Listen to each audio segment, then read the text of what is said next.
Welcome back. Welcome back to the Fantasy Waiver Wire. This your boy Tubby. With me as always is Greg. Yep. Week 13 is upon us. 2 weeks to go before the playoffs. And we got a couple fighting chances here. Greg has turned around his season. Turned it all the way around. You on the bubble right now. Yep. We'll get to a lot of those type of things. But yeah, man, we are both back. We're still fighting. We have something to fight for the last 2 weeks of the season. Just like last year. We were in this position just last year. Going to go do the week 12 recap. Then do the week 13 waiver wire pickups. I'm sure there's still folks out there that you can pick up. I picked up Caleb Williams. Worked out for me. I don't recommend. Don't try this at home. This is only for fantasy waiver wire experts. Yeah. What's up, Greg? As you take a sip. Yeah, the Caleb thing, that is definitely a risk reward type situation because, man, it's hard to tell what you're going to get with him. It's like the same thing with Anthony Richardson now coming back and having a good game. Was it a fluke or was it just the Jets? Well, we found out that it was just the Jets. But when you go up against a team like the Lions, then they make everybody kind of look pedestrian. So maybe he comes back and has a good game. So like you said, there are options on the waiver wire to try to get to the playoffs. But I will tell you this, looking at like the suggested waiver pickups for this week by all the experts and looking who's available, it's slim pickings out there this time of year. Everybody who is going to rise to the forefront that was actually going to have a good season, for the most part, they're there. They have arrived and somebody's got them. That's not to say there ain't a few. So we'll go over the desperate ones who are trying to get in, like you and I. A risk reward move that you can make to help get into your playoffs, because it's tough, man, this time of year. It is, man, and it's tight, man. It was hard to watch football because it's like every time I turned the game on, I started the week really. I was just bring up my squad and talk about what happened in this segment of previous matchups. Lord Vader versus questionable, doubtful, out, aka Big Bro, brother versus brother. Yeah, man, he's having a struggling year, and I picked a great week to play him. I just did. I mean, to go up against somebody with 103, I'm trying to get in, man, by any means necessary. So I had what's his nuts? Oh my goodness, Allen. Jeez, I had Josh Allen on the bye this week. Oh yeah. So I had to pick up a quarterback, and I had Drake May for most of the week.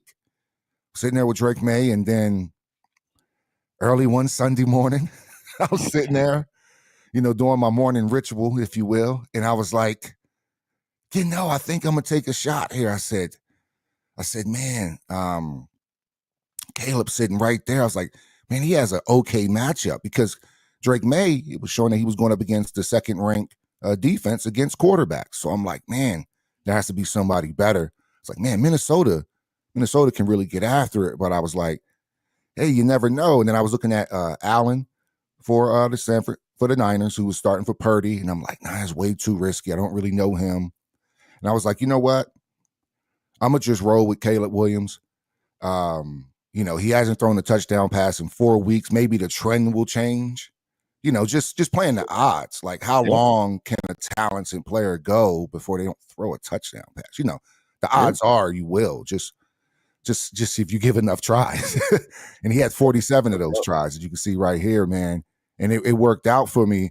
The only thing that I was kicking myself about was that I was going to sit Trey McBride because I messed up with this Joku here. And I'm like, okay, who has the higher side? And I was like, I think with this combo, DJ Moore with Caleb Williams, just try to combine it and see if you can get a jump, because I'm thinking I need 170, 180 to win, and I need a lot of points to make up. So last second I sat him. I switched it, then I switched it back. But McBride had a monster day, absolute monster day. So yeah, man. You got anything for that there, Greg? Well, no, you probably would have been okay with just about any quarterback, to be honest, for sure. with the score that you don't know that at the time. Yeah, but you don't. And so It's nice though when you do take a flyer and it works out. So even if you didn't need that, it just just shows you got some luck on your side there too. Yeah, So man. Oh yeah. your bro is definitely hurting. You have McCaffrey, and he just he hasn't been there half the season, and now they lose Purdy for a game, maybe another, and Allen did not look good. I know that I have a friend who is a Packers fan, and I just had to say, look, at least the Eagles beat a real quarterback, for crying out loud. You guys don't beat your chest up, because anytime anybody knows, when you realize that the quarterback is garbage, you just stack the box against the run, and McCaffrey wasn't going to do anything. So no disrespect to Packers fans. Mm-hmm. I think the Packers are an excellent team, and they're getting better. It's just that I wouldn't get pumped up about the 49er win just yet. So, but it's still a win. And but McCaffrey, like I say, hurting, your brother just really hasn't had these guys that had to be able to produce for you. Yeah, not too much luck on his side this year at all, man. Glad Harrison got his other foot out. I mean, this is all hindsight, but when you're watching the game, you just hoping anything. And then I'm like, man. And me, I wasn't sure if he had started Herbert or Kyler Murray, because I'll check, but sometimes I'll just focus on my team, because it really ruins football for me when I'm getting my ass kicked and I'm sitting there looking at my phone. I'm just like, oh man, here he goes again. Here he goes. I didn't even watch the Cardinals game, so I didn't even know McBride was doing this well. Oh, nice. I looked up. I did see a few tickers.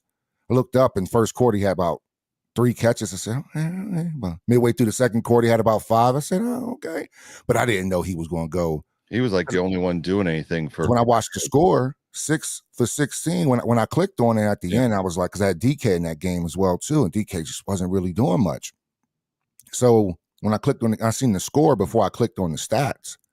Yeah. I was like, man, 6 to 16. I was like, oh man, I know McBride shit the bed. And then I looked at it, I was like, wow. 33 is Kyler. It's the only person he threw the ball to.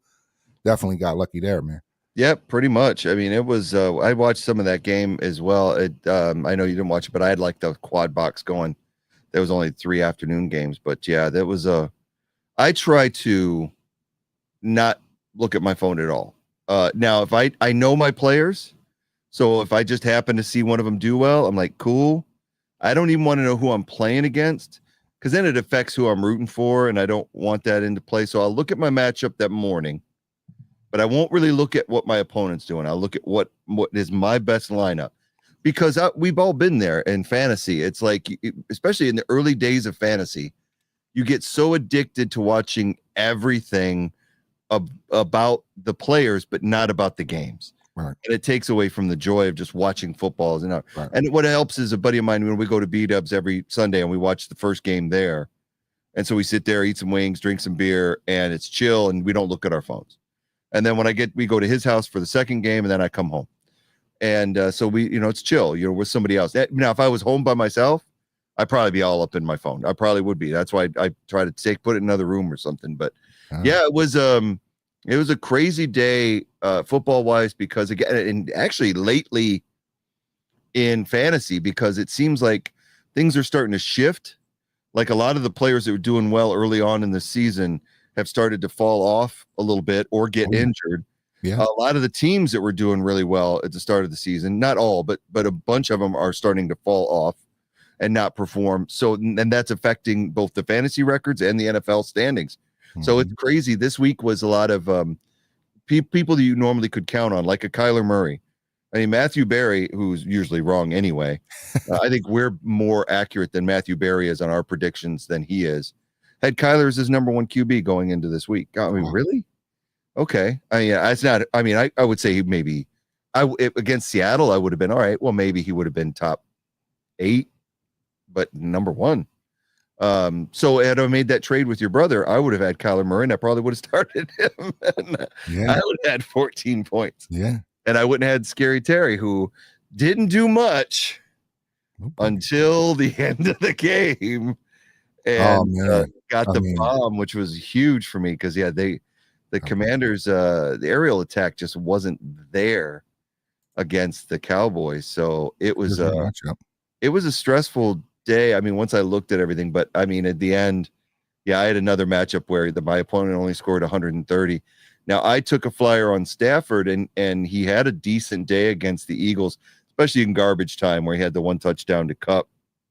So, but overall, 30 points is nothing. I had Tua on the bench with 49.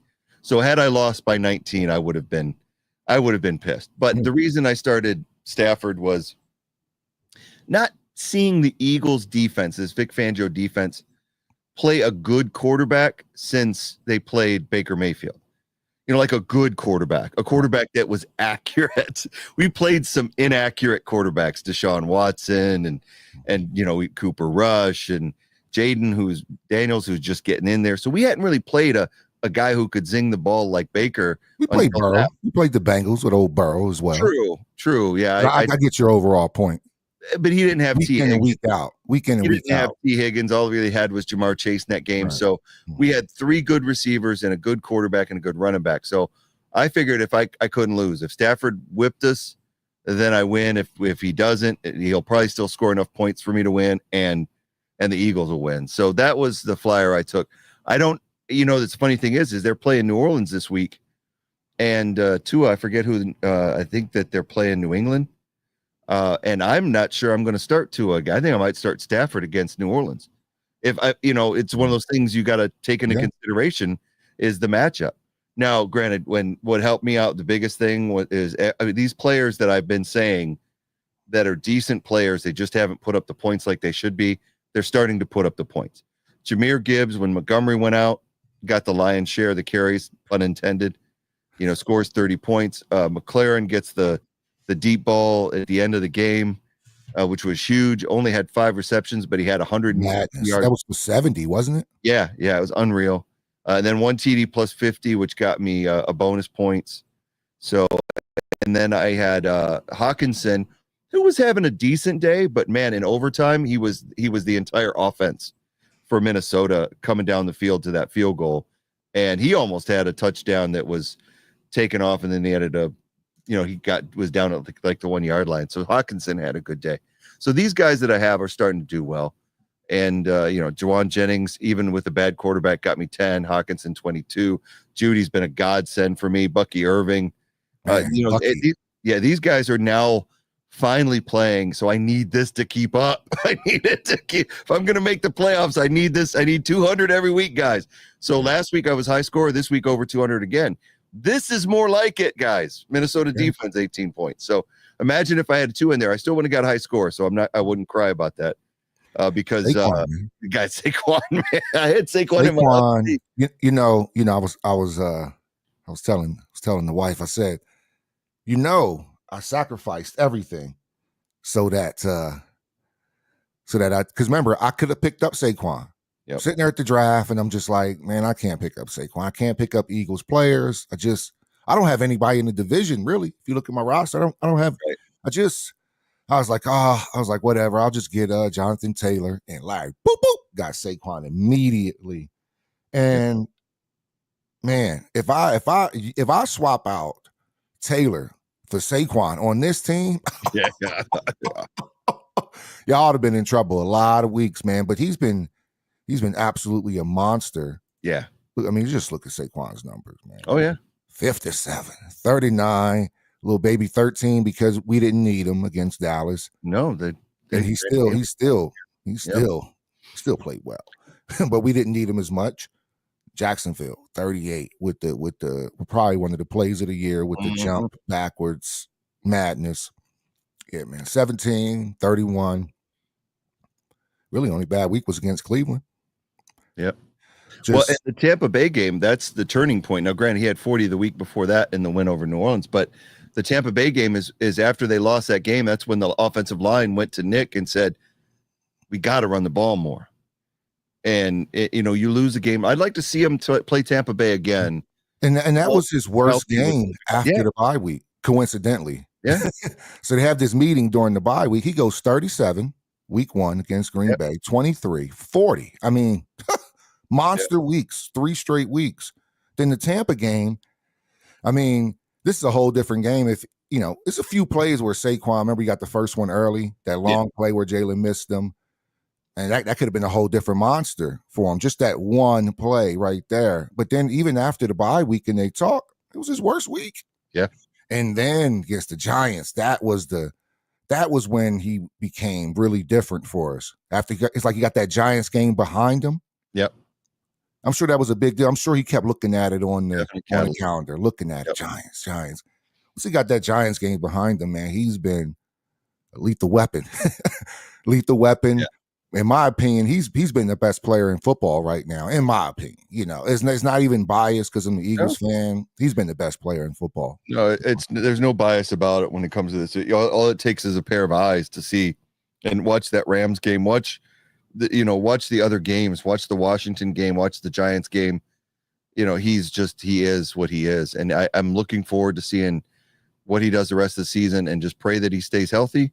That's the only thing that will hurt the Eagles. We all know this. And so I'm not getting my hopes up because we've seen devastating injuries. Okay. Speaking of which, we lost Brandon Graham for the rest of the year, which is a huge, huge loss in what could be his final season. He may have one more in him, but it's definitely disappointing because he was having such a monster game and then to go out. But I will say this about Saquon. I have him in my other league. And the reason I do is a very funny story. I don't draft Eagles players either, right?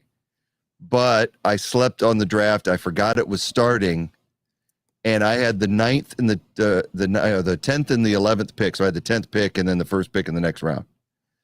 I get into the draft, and it's already in the middle of the second round. I'm like, shit, who did I draft? I drafted Saquon number 1 and AJ Brown number 2. And I was like, dude, I never pick Eagles. Wow. But the funny thing is everybody didn't realize I auto draft those picks because I'm an Eagles fan. So they assumed that I just went homer picks. And I've never told anybody in the league that was a pure auto draft. Wow. And he had, because of the way our point structure is with you get bonus points over. So if you go over 100 yards, the points are doubled. If you go over 200 yards, so, and then for every 10 yards, it's now 2 points. And if you go over 200 yards, for every 10 yards, it's now 3 points. Wow. And then big runs are bonus points, like 5 extra bonus points on top of your touchdown. Dude, I had 70 points with Saquon in that league. And AJ had like 24. So I had almost 100 points with just 2 players. It's a godsend. So yeah, it was a nice win in that league as well. And like I said, it could happen. McCaffrey got hurt. Everybody gets hurt. I don't wish it. I don't wish it. But, we have to appreciate it while we've got this. Right. And hope that he's healthy for years to come. Because I still think, 27 years old. Look at what Derrick Henry's doing right now. These guys can go another couple years with a lot of gas in the tank. So let's hope Saquon is here to stay and that he's got at least, 2 or 3 more really good years in him after this one. So. Yeah, great. And you know what the thing about Saquon, being an Eagles fan, is the attitude he brings to the team. I don't know if you saw the video when Gainwell scored his touchdown against the Rams. One of the first people to congratulate him was Saquon, running off the bench to congratulate. And this is what he does with the teammate. Everybody says he's the best teammate. He's always checking in on everybody else. He's not a me first type of guy.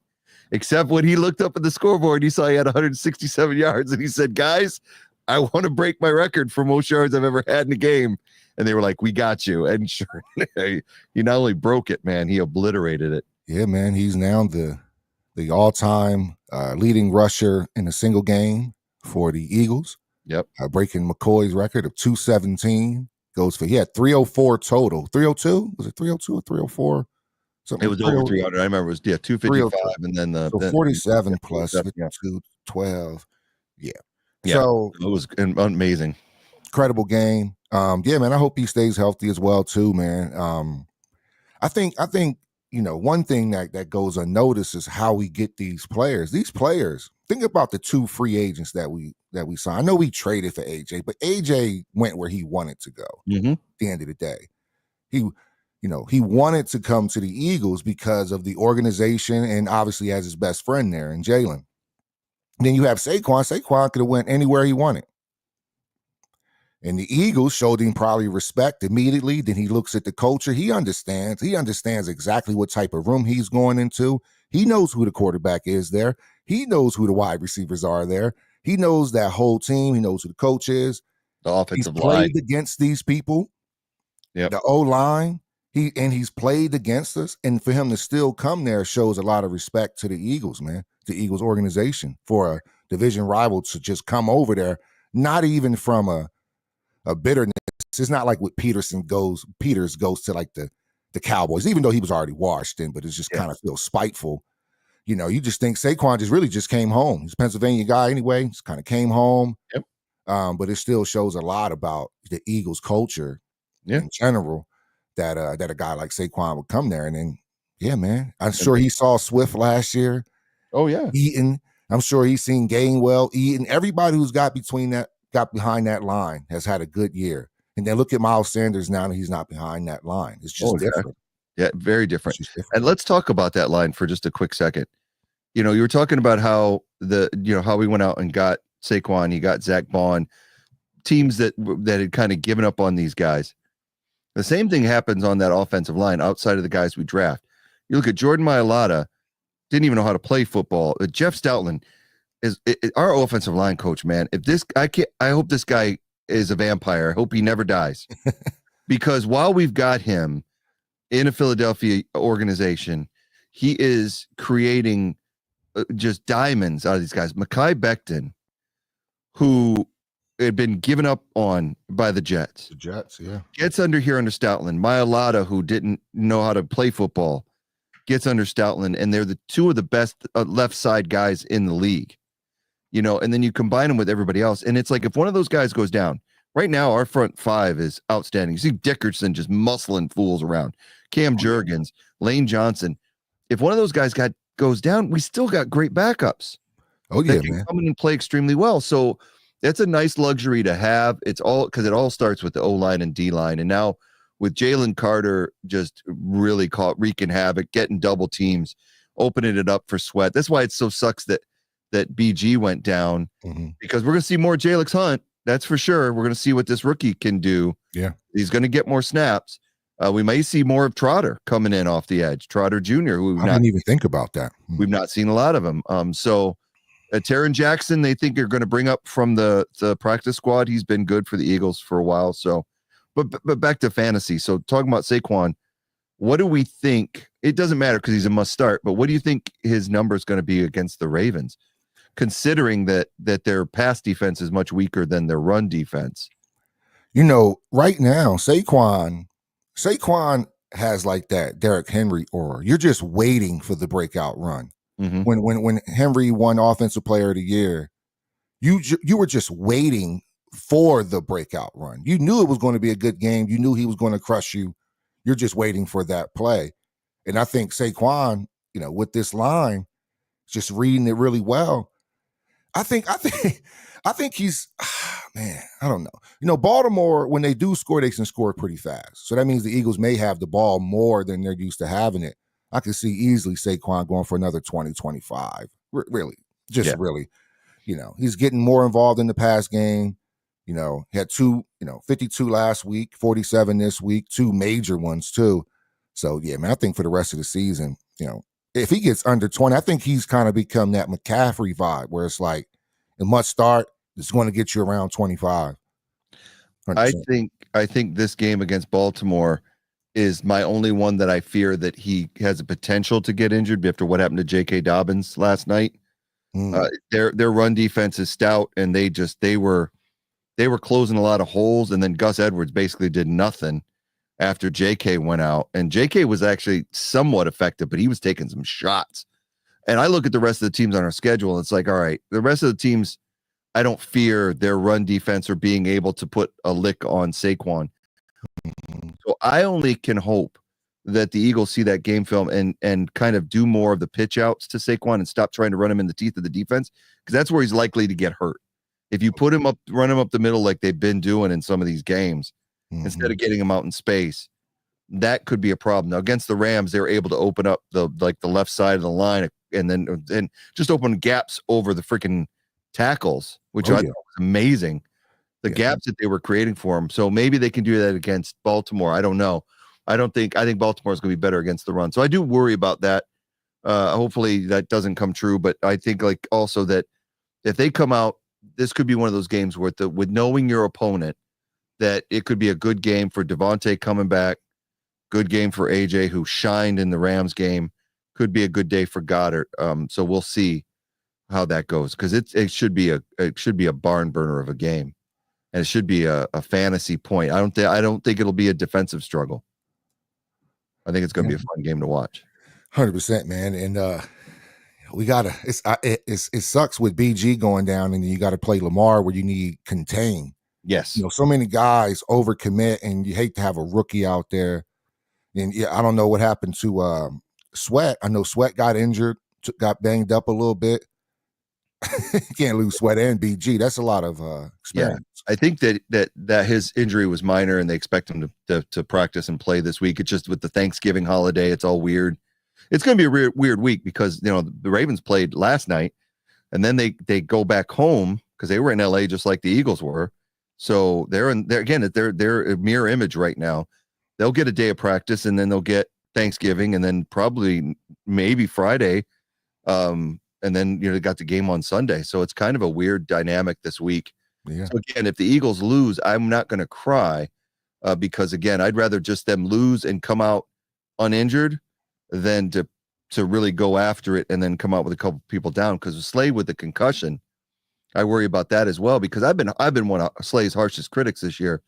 But when he went out, Rodgers clearly was getting manipulated. Oh yeah, Stafford was going after him, and he was, Bond had to come in and help break up a pass for Rodgers in coverage because Rodgers couldn't get the job done. So we definitely need Slay back for this game.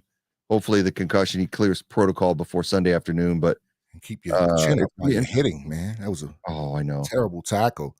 Mm-hmm. So fantasy waiver wire this week. Whoo! It may be slim pickings, but there is a few bright spots. If you're hard up for a running back, it looks like Gus Edwards is going to be the starter. They still are a run first. No, I don't want to say run first. They're still a balanced offense. He's only been back for 3 weeks, but you just never know. It's not something much. I said if you're desperate. Yeah. Running backs are hard to come by, particularly starting running backs are hard to come by. Yeah, Gus did not inspire any confidence. I mean, if you need a starting running back, who is the opponent this week? Atlanta? They have Atlanta. It could work. But, like I said, you basically have to not have 2 or 3 good starters if you're going to go with Edwards. But he's somebody that definitely be looked at by those teams that are running back poor. Start this acting stupid. I was watching the Broncos game, and this kid, Veely here, he was having a monster game, 6'5". He was in Bo Nix. Bo Nix is playing really well. He's playing really well. After those first, I think, like 4 weeks of the season, he's been playing really well. But he has a lot of, just because these targets aren't known, don't mean they aren't good. This dude is a 26-year-old rookie. Mm-hmm. The NFL is crazy. A 26-year-old rookie. So, I mean, this guy would normally be a 4-year veteran in the league. So I don't know what happened on his journey. I don't know if he maybe started out basketball at Utah. He could be a Mormon. Could have went on a mission. Could have been. That's a lot of good points. BYU would have popped in my head first, but you make a great point. Yeah, BYU would have been the one I would have gone with. But I figured Utah, you never know. No, that makes a lot of sense. He's definitely was good. Sutton's been great for Denver. Denver's one of those teams right now that, again, flip the script. Nobody saw the Chargers and the Broncos rising up out of the West. Mm-hmm. And if it wasn't for the Chiefs continually to squeak by and winning games, then this would be a much closer battle in the West. And Denver has really made a lot of waves this season. And Sutton, who I've had in the past in fantasy, and he's just been, just okay. He's having a monster season since Knicks really got going. Since he put up his donut. Yeah. Great year. How did I get him? Did I draft him or picked him up? I think you picked him on waivers. Yeah. From Joe drafted him. Yeah. Dropped him. I had him since September, though. To be his T's team is stacked. That's who I'm playing this week. And it's like, yeah. You got Florida, man. Yeah. That's gonna be a tough game. I need the win, but I looked at his roster and I went, imagine if he had Sutton too. Holy crap. I dropped him too. I dropped him again and then picked him back up. Look at Don't you love that. it? Don't you love it? I dropped him after probably that. I don't know why I dropped him, but I dropped him, then picked him back up because maybe he wasn't really going. But I kept the faith because I picked him up twice. It was something there. Everybody was sleeping on him. Obviously, I'm here in Colorado, so I see a lot of Look at his stuff. numbers. Look at his numbers for the first few weeks of the season. Just a couple of good games. Mm-hmm. He wasn't, 18 is not anything that you really got to jump at. Then he has a 17. So you're like, all right, maybe I'll take notice. And then 7-0. And then, he's taken off. What was happening? Joku was playing better. And I already have Drake London. I already have DK Metcalf. And I was like, I need some. And we only have 5 on our bench. I don't know. We only have 5 on our bench. So sometimes you got to drop them. But so my point was he's 6'4". You got Veely who's 6'5". He's throwing to some targets. He's not throwing to 6-foot receivers that he has to hit on the dime. He has a lot of room for error with these receivers as well, too. And he's playing really well, man. He really is. Nick's right now has so much confidence. And it's like, Peyton, the quarterback whisperer, has gotten into this kid's head, and they're a dangerous team right now. Thank God they're in the AFC. Yeah, man. And Nix is another one that benefited from a lot of education in college. He's 24-year-old rookie. Yeah, I think Nix has the most games played of any college player, or most starts or something like that for a quarterback. And I used to watch him at Auburn, dude, and he had the skills. Auburn was just a horribly run program, and they ran him off to Oregon basically. And it's like, and then he gets to a decent program with a good offense, and he shined, and he shows that Auburn really was the problem. And I like Auburn. It's just like, dude, you watch, they're just not really well run, and you see this guy's intangibles, and you realize what Denver has. And I'm not going to be jealous because we got our own quarterback, but it's like, wow, that's a nice thing to have when you've got a quarterback that is confident and is fearless and is able to hit guys, into tough windows. So. Yeah, they're only 2 years apart, and Jalen has 4 years of on the job experience. It's crazy. So it's these guys that are developing just later, man. 2 years age difference between these guys. Yeah, it's crazy. That's crazy. But anyway, so Bo Nix is definitely not out there. He shouldn't be. No, well, anyway, it should be by now. Addison, excuse me. Jordan Addison. I've picked him up and dropped him a few times. Look. Yeah. Picked him up and dropped him. You're the only one that believes in him. Only one. I'm the only one that's believing in you, Addison. And he's back on the waiver wire again. Look at this. Yeah, but look at everything else. 10, 6, 19, 5. He is not someone that you can count on week to week. Yes, one good week. I wouldn't trust him. Oh, yeah. And it's just one of those things, especially when you've got Aaron Jones coming back. So, granted, he had a great game with the Bears, but it's tough, man, because he plays second fiddle to Jones. So you got to hope for boom or bust with Addison. Same thing with the other guy you saw on that list for the Chiefs, Noah Gray. It's like, he had 4 touchdowns in the last 2 weeks, just comes out of nowhere and has these 2 20-point games, which is what you want out of your tight end. And number one, you ask, where the hell's Kelsey? And it's just because Kelsey's drawing a lot of attention. He's not as fast as he was. And this guy's, 3-year vet and comes in, and even Kelsey had a decent day against, and it was the Panthers. Oh, which dude, we were shocking. Yeah. Well, we were at B-Dubs, right?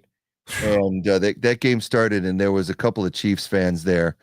And every time the Chiefs got a first down or just a decent play, dude was clapping like bam, bam, bam, like losing his mind. And I was like, dude, it's the freaking Panthers. Right. Calm down. If you score a touchdown, go ahead and clap. But stop banging on your table for first downs. That's just foolish. And as we were sitting there watching the game, he got awfully quiet. And I was like, holy shit. I really, really, and I'm not a huge Chiefs hater. Mm-hmm. I love Andy Reid, but I really wanted the Panthers to pull that out. It would have been, considering all the upsets that we had on Sunday. Right. And if you're a Chiefs fan, I apologize, but it is what it is. If you're not a Chiefs fan, everybody was rooting for the Panthers. And 100%. and, and that would have been the upset of the decade. It would have been such a great story. And Bryce Young, who benched, comes in, is playing his heart out. Now, let's hope that doesn't come against the Eagles because they're playing better football right now. They are. Is going off. Bryce Young's starting to look good. So I would definitely let's not overlook the Panthers after seeing what they did to the Chiefs. I picked up the Chiefs defense off the waiver wire thinking easy money, barbecue chicken. I mean, too easy. And yeah, that shit did not work out for me. He only got me 5 points. Dude, I almost did Washington the same way. Remember, we talked about it last week. I said Washington playing Dallas. Dallas looked like they were washed up. And yeah, that didn't work out for the people who picked up Washington's defense. And that's the thing with the streaming defense. You can't always count on them 100%, but you can count on a good defense. Right. If you're starting to play a defense just because they're playing a bad team and they're not necessarily a good defense, you're probably not going to win that matchup with that stream. So I've stayed with Minnesota for most of the year because they're consistent. They're going to get me 15 to 20 on the defense, which is a lot. They win games through defense. You can't tell me Darnold's winning the games. Come on now. You watch Darnold, he has the ability, but he doesn't have the consistency and he doesn't have the lineup around him other than JJ. So Darnold's not winning games. It's their defense that has kept them in games. And that's a good point. Minnesota's a good pickup. They really were. Speaking of people who have the who has the skill but not the ability. So I don't know why. Right next to his name, Johnston, to the right, that should be like huge letters in like 450-point font. Drop. Yeah. Not to drop him, but that's just what he does. Man. Good Lord, dude. Catch a ball. He dropped some big passes. He was like Featherstone from freaking Necessary Roughness, that movie where they had to freaking tape the ball to his hands and shit. It's crazy, dude. Drop. Unbelievable. Because he gets open. I remember, I don't know if the one play where I guess Herbert was throwing it back shoulder towards the end zone, but it looked weird. Like, I'm not saying it was the best throw, but it was like no adjustment made, and it's just like, man, I mean, you see him, he's 6'4", he's fast, he gets open, but he cannot catch, man. That's why I haven't started him consistently. Hey, another guy Joe dropped. Oh my goodness. That one was probably a better decision to drop. Yeah. So, rather than Sutton. Sutton you should have kept, but yeah. So yeah, man, let's look at a few more waivers and then we can questions we can get on. Get in, wrap it up. Like Jonnu Smith's been out there for a while. I mean, I don't think he's out there. He maybe if you could get him tight end wise. Again, if you're hurting for a tight end, because this has been a very, very hard year for tight ends. So if you want to take a chance on a Noah Gray, by all means, do it now. What do you got to lose? You got a couple of weeks left to the playoffs. If you don't have an Edwards who's now starting to play finally, and you don't have a Hawkinson, you don't have a McBride, then either Gray or Jonnu Smith, if he's out there, go for it. This David Moore kid just popped up and had a monster game. Not a monster, but 25 for an unknown. Yep. Out of East Central. I don't even know where that's at. Is that Central Carolina, Michigan? Just East Central. East Central where? Michigan? East Central Pennsylvania? Like, it's just, I think he probably doesn't even know. Where East Central? Just East Central, dude. Just East Central? East Central, like, Kentucky? I don't know, dude. I just showed up. I went to class. I went to practice. I'm gonna have to look that up. I'm actually where Division 3. So when I looked down at the ticker and I seen D Moore, I thought it was DJ Moore. I didn't start him, but I was like, and then he played for the Panthers last year, so my brain tricked for like just a second, and I was like, wait a minute, I was watching the Bears game though. I was like, wait a minute, he doesn't have any catches, and then looked it up again. I go, oh shit, this David Moore kid. So I don't know where he's come from. I don't know anything about him, but he sure seemed 10 targets is telling, especially against the Chiefs, against that really good defense. So this could be, because remember, it doesn't matter how anybody started the season. If they get hot, you have to take them. People win leagues year after year by taking those risks instead of going for the steady eddies. For instance, I was going to bench DK for DJ. That was my other play. It was going to be McBride, or I was like, man, maybe I can bench DK. It looks crazy sometimes, but DJ Moore, when he plays well, is just as good as DK. You know what I'm saying? Especially reputation wise, he's had just for me games. He didn't play well for me all season. I'm just saying, like when he does, he can look really well. He can look really good for me this season, and it's like, I just was done, and it was because Caleb Williams was not playing well. Now Caleb Williams is playing better. I'm got to admit that, but I'm pretty happy with who I got in return, because you keep taking flyers in fantasy until one sticks. So if you drop a DJ Moore, or like, in Florida Man's case, drop in Cortland Sutton, then you build it back up with other people from the wire until it starts working. Yeah. Man, we're gonna go ahead and get up out of here. Yep. But, like I said, the waiver wire is slim. I'm not sure what I'm going to do with the waiver. There's not a lot out there. My guys are off their bye weeks, so I think I have enough to win a few matchups. I got a big matchup this week. We'll talk about that on Thursday. Both of our matchups. You're sitting right there on the bubble. Well, Thursday, are we doing Thursday? I can't. It's Thanksgiving. It's like, what are you talking about? You know what? I'm definitely not doing it on Thursday. So we'll talk about our matchups right now. Yeah. Let's rewind. Let's talk about our matchup. Thursday. Yeah. Definitely will not be no, definitely not. All right, let's there's three games on Thursday. The Bears Lions looks like a fun one for sure. And then the Cowboys Giants game, which I may put on Elf during that game. I mean, seriously, you got Danny DeVito playing for Gabagool out there, playing against Cooper Rush versus Rush. Let me bring that up. And I honestly think that the Giants will get rolled. I think they'll get rolled by the Cowboys. I just don't. After seeing what the Cowboys did to Washington, and then Giants, to me, it's just they're done. The whole team is done. After the way they got beat down at home by Tampa Bay, they're just done. And I don't think DeVito is going to be. They should be starting Drew Lock. They should be. This is not the time to go with the New York kid. You're not even at home. Start Drew Lock and see what happens again. This is your chance to beat the Cowboys. Right. But they won't. And I think Dallas will win by 2 touchdowns. And then the night game is another good one. So I'll probably stop watching Elf to watch Miami and Green Bay. I tell you, I probably will have the game on somewhere, but I don't. That's going to be eating time. The Giants Dallas. That's when we're going to be eating food and going, whatever. So you're on Mountain Time at 10:30. Nice. 10:30 Mountain Time. Yeah, man. Football's on early, but we probably start eating with the second game. Yeah. So yeah, man, football is good and early for me. 10:30 in the morning here, Mountain Time. The parade's not even done here by then. Yeah. 10:30. Just getting you're right.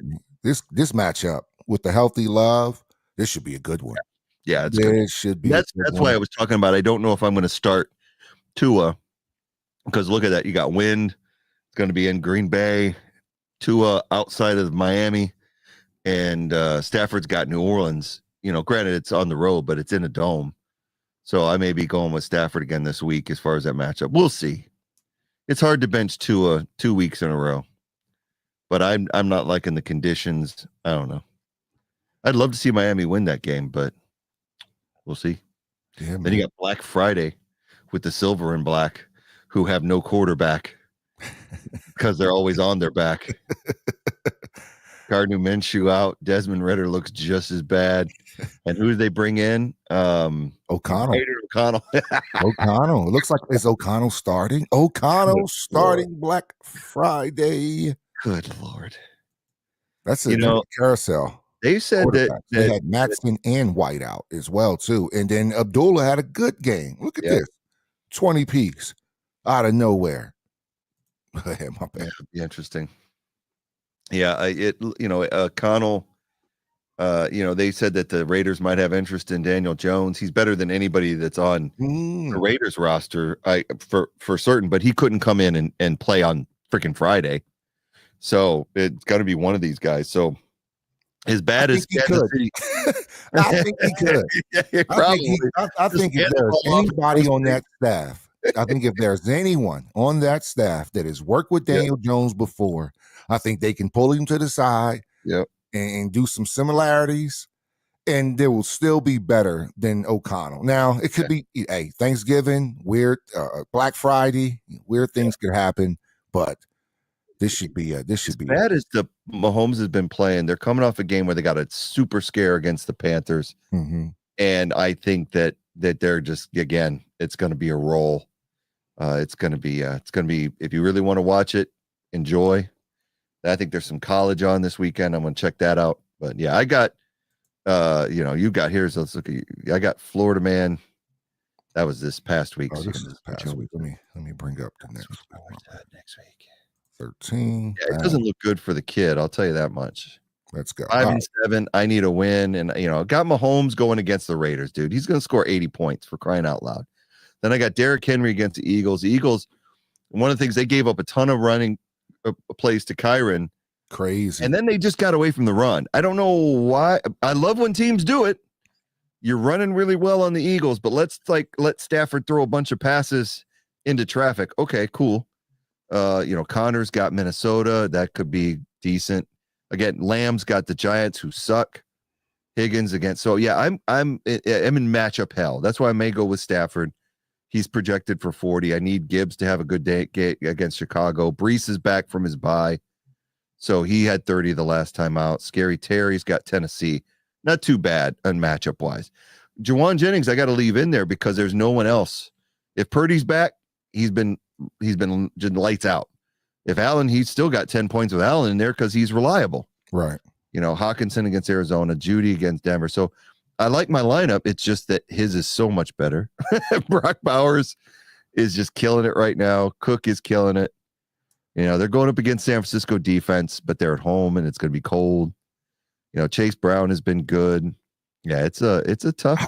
Chase Brown scheduled for 29 points. I'm sleeping on him. Look at his last game. 25. Okay. He catches out of the backfield, dude. Look at the receptions in the last 3 games. That's what it is. Yeah, look at that stuff. And then you get the first downs, you get the bonus points too. Yeah, man. So Chase, who drafted Chase? I forgot who drafted Chase. Let's take a look at that. Oh, my brother dropped him. Yeah. Wow. You know what? I had him in my other league. Sorry, I thought I drafted him. My brother. This has to be, man. Yeah.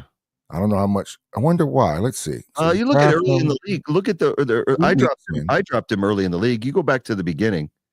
I mean, look at that. I mean, because everything was going through Moss. Let's see. Oh, I got you. Okay. Yeah, everything was going through Moss. You look at these early games, nothing. Okay. And he had the one good game against Carolina. So he dropped him probably after the KC game. Yeah, because look, September 17th. That's probably 2 weeks in. Now, right after this KC game, I would have given him a little bit more time because unlike Jalen Warren, who never really matured into that guy, Chase Brown has taken over that job from Moss. I wish I had him. Right. I mean, to be fair, out of the first 8 weeks, he has really 2 really good games out of 8 weeks, if we're being fair. Mm-hmm. After the Philly game is when he got hot. So we look week 1 through week 8, he cracks 20 once. But he's not jumping off, and then Baltimore, that's solid. 15, all these are solid. But this is the last 3. Take a look at the Baltimore game, knowing who the Eagles have next, and look at those targets. What does that tell you? The Eagles need to be doing throwing the ball, throwing it to Saquon or throwing it to Gainwell, the backfield. I mean, that tells you right up there. Something's glaring. Yeah, this is glaring, and I'm sure. Hopefully, it'll jump off the table for them as well too. I had too many people hurt. Was holding. There we go. So now we have the explanation. Of the Chase Brown drop. Had too many people hurt. It was holding CMC, Chubb, Brooks, and Brooks not worked out. Unfortunately, CMC still hasn't yet. But it is what it is. It's one of those crazy seasons when you just injuries will definitely derail a team. Definitely take you out. Mm-hmm. But yeah, so other than that, like I said, bench wise, I mean, I've got Tua, I got Tracy. I probably have on the bench. I don't know if I'm playing him against Dallas. Dallas is starting to heat up. Jameson, Christian Watson, who hasn't really done much. So I might tinker with the lineup before Thursday. I just got to look at the matchups on each one. I like Jake Ferguson against the Giants, but I also love Hawkinson. Hawkinson's been killing it for me, and you look at what Ferguson's been doing is just after his injury, he's not really been the best. I have him in my other league, and I haven't. He's kind of boomer bust for me as well too. Mm-hmm. Yep, and he's scheduled to be out. Another DN did not practice on Tuesday, so I'm glad I picked up Hawks. I picked up Hawkinson like 3 weeks before he was cleared to play, and I held on to him, and it was good because I had Ferguson for the first part of the season, so it was nice to be able to have that backup. Okay. Yeah, let's hear it. Big matchup, 6-6. Yeah. Both fighting for the playoffs. Man, I would rather have this matchup. I mean, not anything against your opponent. It's just that I would much rather have a 6-6. You know, both of you trying to get in. Man, trying to get in, man. Man, this is going to be key. It's almost like a win and in. I think if you get to 7 wins, you're in. Right now, the bubble, the bubble, 6th place is 5. So if you win 7, it's only 2 weeks to go. Yeah. You win 1. It's got to win 1 out of these last 2 weeks. Yeah. Points are in my favor as far as points forced. That's in my favor. Excuse me. But let's look at this. Let's look at this matchup. Bo Nix against Cleveland on Monday night. Mm-hmm. Okay. Josh Allen against San Fran. Sunday. He may have the ball a lot if we have Allen. If they have the other Allen, it's going to be referred to as the other Allen playing. Yeah. So I like that matchup there. San Fran just hasn't really had that pop. Not even on their defense this year. No, and Bosa could probably still be out. That's huge. So, Cleveland, man, I can just hope they can run the ball. Their offense has been playing solid, but Bo Nix has been playing really well. We looked at this earlier, so man, I just hope he doesn't have one of those 45ers he had against Carolina and against Atlanta. Other than that, I can deal with a lot of other stuff. Yeah. All right. Okay. Josh Jacobs, is he playing? Questionable. He ran the ball really well. He did. Last week. He did. 3 tutties? Jeez. Yep. He was the whole offense. And then one of them, he got some goal line coverage. I thought Love was playing really well. 3 tutties. My goodness. Yep. Then Aaron Jones against Arizona. It's a good matchup for him. Running backs are about a push for you guys. Yeah. Looking at the matchup. But I don't know, man. With Richardson back in, Taylor has not been running the ball. It's like, man, this isn't enough. So I don't know, man. Playing New England, that's tough already, especially when running backs. So I could very well bench him and take a flyer on ETN with Houston or Najee Harris. Maybe if T Law is back. If T Law is back, let me see if T Law is back. Practicing. So if T Law is back, I have better chances of starting ETN. Without T Law starting, I just can't do it. So Harris, he's been playing solid for me, man. But Warren has been taking a lot of the snaps, man. Like even the last game, Harris got him down there and Warren snuck it in. I was like, damn. I would probably start Najee over Taylor now. ATN maybe, like you said, with T-Law, but the Cleveland game, he only had 9 points, but you look at everything above that, he's in the 20 range or close to the 20 range. So you talking about Harris? Talking about Harris, yeah. Yeah, he's been solid. And even Cleveland held Saquon. We saw that earlier. So you look at, 15, 24, 19, 21, so if you need 20 points against the Cincinnati defense, we know is kind of a little bit suspect. You might get that. And look at this too. He caught 5 balls against Baltimore. Yeah. I mean, 5 targets, but caught 4. But the point is that they're seeing something there where they're saying throw to the running backs. We'll see how that translates. I hope that the Eagles see that. Brian Robinson. Was he hurt, right? Yeah, he was hurt on that Dallas game. So he's in limbo. And Eckler's hurt too. Man, so this will be amazing if he can't play because he's been pretty solid. Ertz has been having a year on the back end. He's had some good pop-up years. For somebody who thought was dead and gone, Oh, yeah. he's been having the last few games. He had the touchdown against the Eagles late. And the 2-point conversion. And so Ertz, I still like Speaking of waiver wire, real quick, we'll throw it out there because that's one we didn't talk about.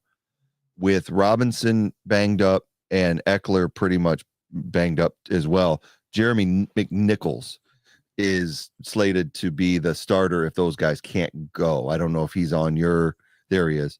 So yeah, he had come in 3 times for 22 yards. So from Tennessee. Wasn't he at Tennessee? He was with the Titans, right? Yeah, I think so. Yeah. Okay. Just trying to familiarize myself. He was before. He's been in the league 7 years. But so just if you're needing a running back and taking a flyer, he's a possibility. I don't know if I would play him with my roster, but they are playing Tennessee. Mm-hmm. It all depends on in the protocol. Concussion. Robinson is day to day. So interesting before going in the waivers whether that guy's available or not. You got 2 guys that have these running backs. See if they'll pick him up off the waiver wire. So I like my matchup this week. Either you're gonna pick him up. I might pick him up just to keep other people from having him. I do have the 3rd slot, so that may be, honestly, I would take a flyer on McNichols over Gus Edwards. That's me, because I watched Gus Edwards. Watched him after JK went out. He's never done anything. Yes, he's going to be the starter, but a starter that can only get 50 yards on the ground is, compared to somebody that you could actually have a higher ceiling. So so I think I am. Last time I looked at the league, I was the 3rd on the waiver wire. Yeah, you're right here. You're 3rd. Yep, 3rd on the waiver wire. Yeah. So Willie 1. Questionable, doubtful, out. It's 2. Can't go on 3, 4. Oh, he switched this. This was next to mine most of the time. Points against. He switched now. Now he has it because I had it going into this week. I had the most points scored against me this year. But top 3 is already clinched playoff spots. I mean 9-3 straight down. Well, so then Florida man should just bench his players so that I can get in. Man, they're all in. They're all fighting. These 3 are fighting for that those coveted 2 bye spots. Yep. Which is huge. He still help me out and help me get in there. But yeah, no. I mean, your brother listens to the podcast, so I wouldn't be surprised because he has a higher if he takes McNichols. But if he doesn't, I might take him. Yeah, man. And even in our league, even if you're out of the playoffs, we still know that high score is always there. It is. You got a question coming in on the comment. Oh, yeah. Preparing for my week 14 bye. No Lamar. Need to grab a QB in advance. Darnold versus Atlanta. Carr versus the Giants. Levis versus Jacksonville. I'm surprised Darnold's still available in your league. I find it hard. Let's bring him up. Let's cue him up. I find it hard not to take Darnold when he's got JJ. That's the thing. Carr was decent early in the season and just nothing since. So there you go. Sammy Darnold. Yeah. I mean, I'm surprised he's still on. I mean, Derek Carr. Levis was solid up until that pick 6 this week. That's why he ended up getting 16 points in our league because of the pick 6. Well, that was week 6. Go back. Scroll down. My bad. Thank you. 17. 17 with if you take the pick 6 away, he had his usual mid-20s. Yeah. Type of game, but it's hard to trust Levis. I'd have a hard time banking my playoffs on Will Levis. If you're trying to get in the playoffs, I would be like, that's not who I'm hanging my hat on if I'm trying to get in the playoffs. I think you could probably toss him right off the bat. And so you're really between Darnold and Carr. To me, it depends on. I think Carr's lost that team when Thomas starts tweeting stuff about him. He just not. Granted, what do you have? 39 or 32 against Cleveland. That's 32. admirable. Yeah. 30. He said 30 against Atlanta, 32 against Cleveland. And he's playing the Giants. That's the one thing that is attractive to me. He has the Rams here. But no, for week 14. Oh, week 14. Great. Yeah, so he's got it on there. Carr versus the Giants. Attention to detail. Thank you. Yeah. Giants. That's an attractive matchup. You saw what Baker did to the Giants. Oh, yeah. Matchup wise, that's just these guys have quit. And after they get rolled by the Cowboys, they're just going to come home. They're playing just to end the season. So, but Darnold does have the higher projection against Atlanta. But again, it's because of the weapons he has around him. So if it were me, and then I'll let you give your opinion. If it were me and I needed this to get in the playoffs, I like Carr's matchup, but I would probably play it safe and go with Darnold, a known commodity, at home against Atlanta. Yeah, I just think they're in a division race. They have something to play for. I could be wrong, but if it were me, I would feel much better and be able to sleep at night having Darnold than Carr. You're right, man. Darnold's the easy choice here, but man, how hard would it be to sleep knowing that he's now maybe if the Giants still had Daniel Jones, then you could probably say, it's not sure. But with the Giants having DeVito, they may be on lock by then. Then that's a better matchup for you. But if they have DeVito, I think you're going to have the ball a lot. So that's where Carr comes in, and him and Marquez Valdez-Scantling has been hooking up for some monster touchdowns the past couple weeks. But the safe bet here is 100% Darnold. One, he has Justin Jefferson, so that makes it a lot different. He also has Hawkinson. Yep. And he depending on what side of the bed he gets up on, he throws it to Addison as well too for some monster numbers. So I'm with you on this one. I'm going with Darnold against Atlanta. Yeah, I'm going with Darnold against Atlanta, but man, it's like almost a gift. I know it's a risk reward thing right here. It's a big risk to take Carr, but that thing is oof. Said who's Eagles fans. Best of luck to you guys next week. Born and raised myself in Baltimore. Should be a great matchup. Yeah, we were talking earlier about it, how similar the two teams are lineup wise. So it is going to be a great matchup. It's going to be one of the games of the year. So I hope it's a great game. Yeah, man. You think they're going to what time is that game coming on? 4:25 Eastern, the late game. You think they're going to push it, flex it to Sunday night? I don't think so, because they just flexed the Eagles. I mean, they could, because both of these teams, one played on Sunday night, one played on Monday night. It would make sense to put them on Sunday night, and then you're dealing with colder weather, night game in Baltimore. Holy smoke! But we'll see. I think they're not. No way they're bumping. Oh, no, they're not bumping because of the Niners. But if Brock Purdy was playing, you do. But viewership wise, but if Allen is playing, then you may not. And you may want to bump it. It would be the same reason the Eagles lost their Sunday night game, because we weren't playing well. Niners aren't playing well right now. No, not at all. Now, do they have, how much time do they need before they have to go with what they got? Is it a week, or is it? Yeah, I'm not sure. I don't know what the limit is, because if they haven't called it by now, right, I don't know when they can call it, especially with the holidays. So I think it will probably be stuck with 420. But it is the game of the week. Also, that comes into factor. If it's the game of the week and the network is like, no, this is the one we're keeping, they may not be able to. That is true, because I'm sure whoever has it, maybe Baltimore's at home, maybe CBS has it, and CBS is like, nah, I'm not giving this to ABC. Got you. Now that's some really good points there, but we'll see. But it'd be a fun game. I don't think it matters much in the scheme of postseason. I think it matters just for pride, because they're different conferences. They're both it helps. I think it's means more for Baltimore because they're still in a race with Pittsburgh. The Eagles have a little bit of 3-game cushion right now.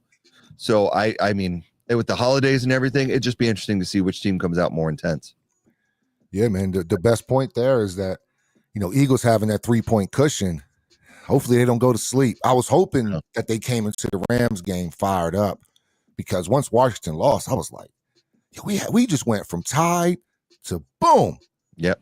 And really good control. Not a gimme, but in control. We definitely control our own destiny and can make a few mistakes along the way and still have a home game.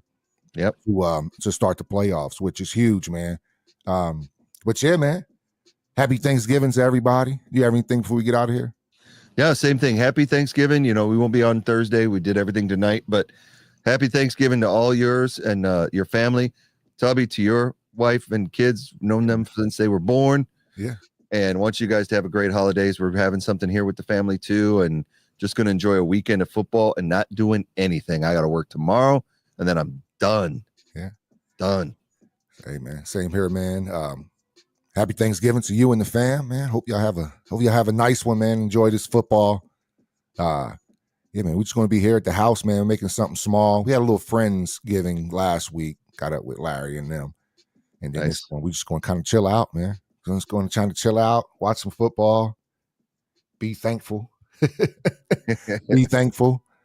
Because we got a cruise coming up as well, too. So I wish you still lived nearby so I could get some of the food that you have, but that's all right. We'll be back together before you know it. Oh, yeah. Nothing but bangers over here. But with that said, happy Thanksgiving. We'll see y'all next week. Thanks for stopping by. Gone.